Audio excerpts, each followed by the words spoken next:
नमस्कार, मैं Mohan Pandey ask her classes से।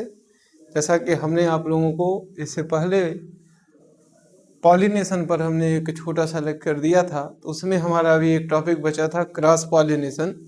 पॉलिनेशन को मैंने आप लोगों को बता रखा है, transfer of pollen grain from anther to stigma, means कि पॉलन ग्रेन का किसका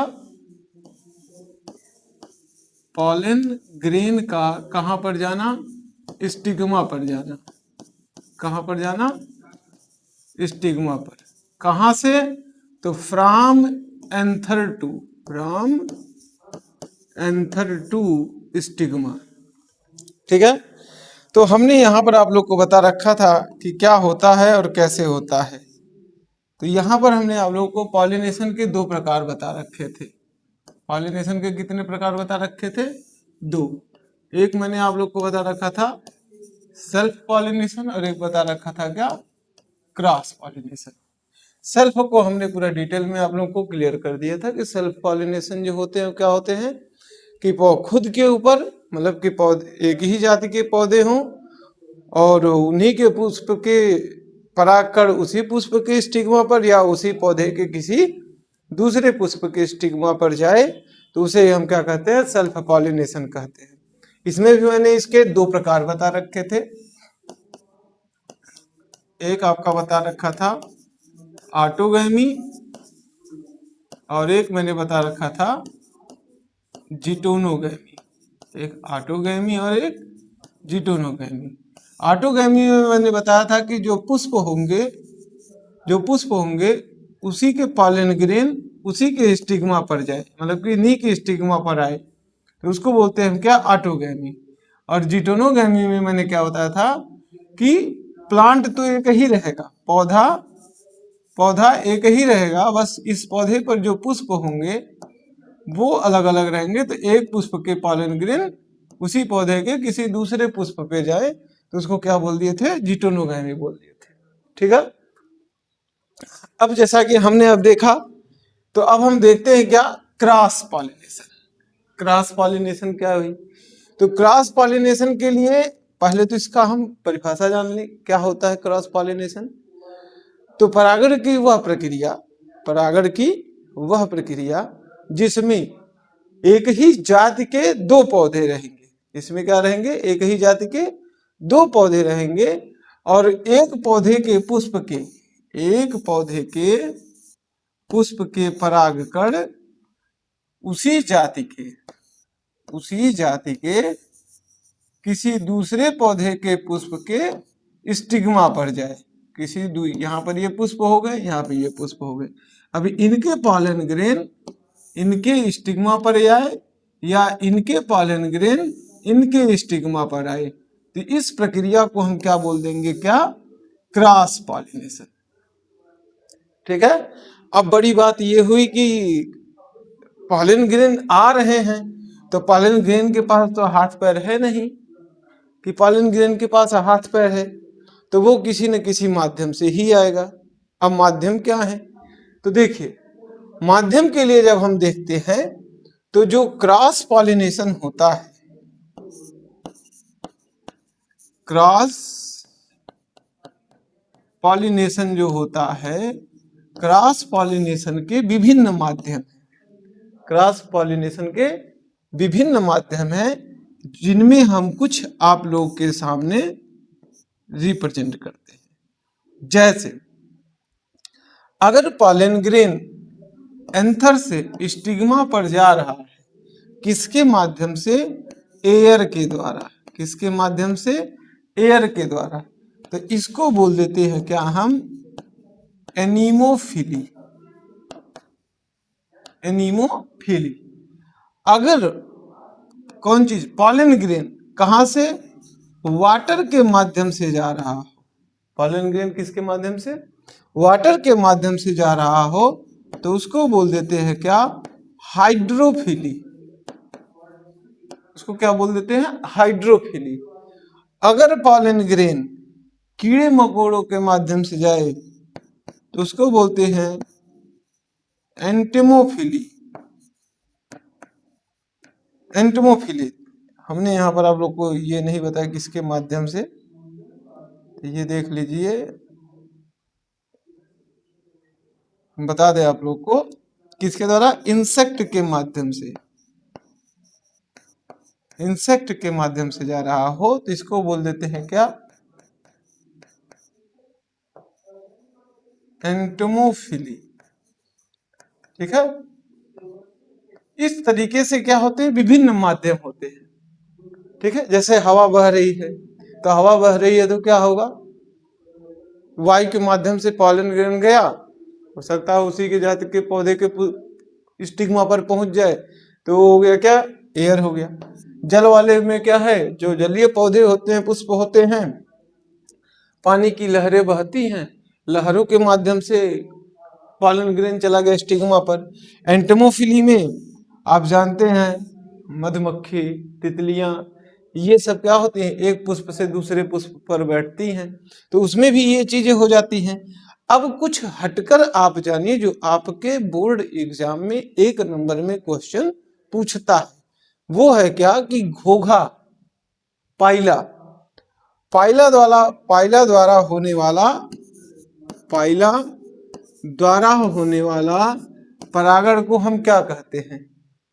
तो बहुत से लोग होते हैं, लिखा रहेगा घोघा द्वारा होने वाले परागण को क्या कहते हैं, तो बहुत से लोग लिख देते हैं घोघा परागण, तो घोघा परागण नहीं, वहां पर क्या लिखा जाएगा, मलाइकोफिली,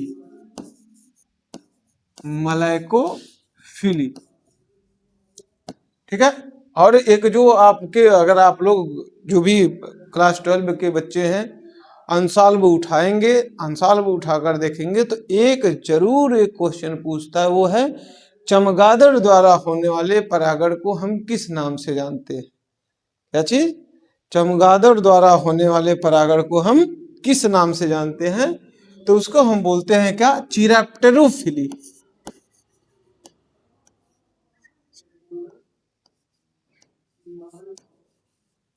चिरैप्टेरोफिली। ठीक है, ये आपका सबसे इंपॉर्टेंट 1 नंबर में ये दोनों आप शामिल कर सकते हैं। 1 नंबर में ये दोनों पूछते हैं कि चमगादड़ द्वारा होने वाला परागण या फिर पाइला, घोघा के द्वारा होने वाले परागण को हम किस नाम से जानते हैं। तो जब पूछे किस नाम से जानते हैं तो हम उसके प्रोसेस को, जिसके माध्यम से होता है, वो नाम लेंगे, ना कि हम मान लीजिए वायु परागण है तो वायु द्वारा होने वाले परागण को वायु परागण कहते हैं। वहां पे पूछने का मतलब ये रहता है कि वायु परागण को हम क्या कहते हैं, तो वायु परागण को हम एनीमोफिली कहते हैं। जल परागण है तो जल परागण को क्या कहते हैं, तो आपको हाइड्रोफिली कहते हैं।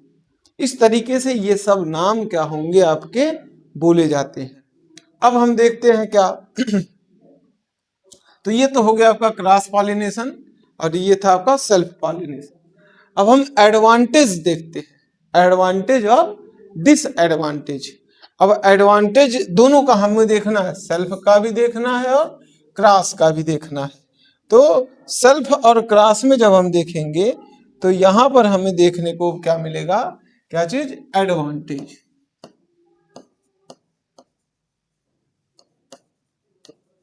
एडवांटेज पहले हम सेल्फ का देख ले, फिर क्रॉस का देखेंगे।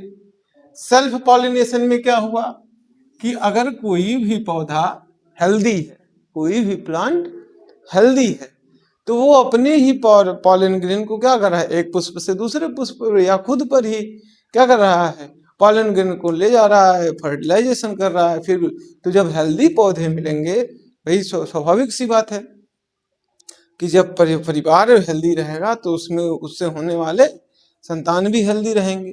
तो वही चीज यहाँ पर भी है क्या कि खुद अगर स्वस्थ है तो इनसे भी क्या होंगे, हेल्दी प्लांट ही उत्पन्न होंगे। दूसरी चीज क्या, अगर मान लीजिए कि हम कोई अन्य सीड प्रोड्यूसिंग प्लांट देखते हैं तो देखेंगे क्या हम, प्रोडक्शन रेट, अगर प्रोडक्शन रेट अधिक है तो उनसे होने वाले जो भी संतान होंगे उनमें भी प्रोडक्शन रेट अधिक होगा। तो सेल्फ पॉलिनेशन के क्या, यह भी एक प्रोडक्शन रेट भी। फिर उसके बाद से हम देखते हैं क्या, उसके बाद से प्रोटेक्शन इम्यूनिटी देखते हैं कि उन पौधों में कैसी इम्यूनिटी है, मीन्स की रोगों से रोग प्रतिरोधक क्षमता कैसी है, रोगों से लड़ने की क्षमता यदि देखते हैं तो वह भी ठीक ठाक है, तो वह भी हम देखते हैं, क्या इम्यूनिटी देख लेते हैं। आज बहुत से ऐसे हैं जो हम एडवांटेज के रूप में सेल्फ में देख सकते हैं। ठीक है। अब दूसरी चीज, सबसे महत्वपूर्ण चीज ये कि सेल्फ पॉलिनेशन में ज्यादा पॉलन ग्रेन की आवश्यकता नहीं होती, क्योंकि खुद से ही खुद के ऊपर ही जाना है तो उनसे उनको कोई दिक्कत नहीं होती है, पॉलन ग्रेन की संख्या कम लगती है। अब आते हैं हम इसी का डिसएडवांटेज देख लेते हैं, सेल्फ का ही अब हम क्या देख लेते हैं, डिसएडवांटेज। डिसएडवांटेज देखते हैं तो देखो, डिसएडवांटेज में जब हम जाते हैं तो डिसएडवांटेज में हमें इसी का जस्ट अपोजिट देख लेना है। इसी का क्या देख लेना, जितने भी चीजें हमने क्या किया, जितने भी चीजें हमने देखी, अब इसी का हमें जस्ट अपोजिट देख लेना। अपोजिट का मतलब ये हुआ कि अगर मान लीजिए क्या था, पौधे बीमार थे और खुद के ही ऊपर खुद के पॉलन ग्रेन आए, तो क्या होगा, इनकी जो नेक्स्ट जनरेशन होगी वह भी ऐसे ही होगी। अगर प्रोडक्शन रेट कम है और खुद का है पॉलन ग्रेन खुद पर ही गया तो वह भी वही चीज। फिर इम्यूनिटी अगर कमजोर है तो फिर वही उनकी भी जो भी संतान उत्पन्न होंगे वो भी, यानी कि जितने एडवांटेज हैं उसी का हम जस्ट अपोजिट पढ़ेंगे तो वो हो जाएंगे क्या, आपके डिसएडवांटेज हो जाते हैं। ठीक है। अब दूसरी चीज आती है क्या, अब हमें देखना है किसका, क्रॉस पॉलिनेशन का। वही चीज एडवांटेज किसका, क्रॉस का, क्रॉस पॉलिनेशन का। तो देखो क्रॉस पॉलिनेशन का एडवांटेज क्या है, अगर मान लीजिए पौधे क्या थे, एक पौधा मान लीजिए, क्रॉस पॉलिनेशन मैंने आपको बताया ही है कि पौधे दो रहेंगे, जातियां एक हों। अब इसमें क्या होगा कि भाई मान लीजिए एक प्लांट में कोई एक प्लांट था, अब इस प्लांट में क्या थे कि जो प्रोडक्शन रेट थी वो क्या थी, कम थी, प्रोडक्शन रेट क्या थी, कम थी।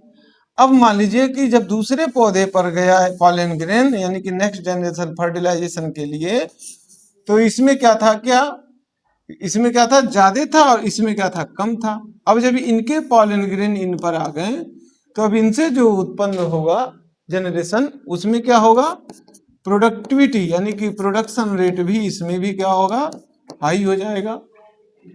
अब दूसरी चीज क्या होगी कि हम हेल्थ देख लें।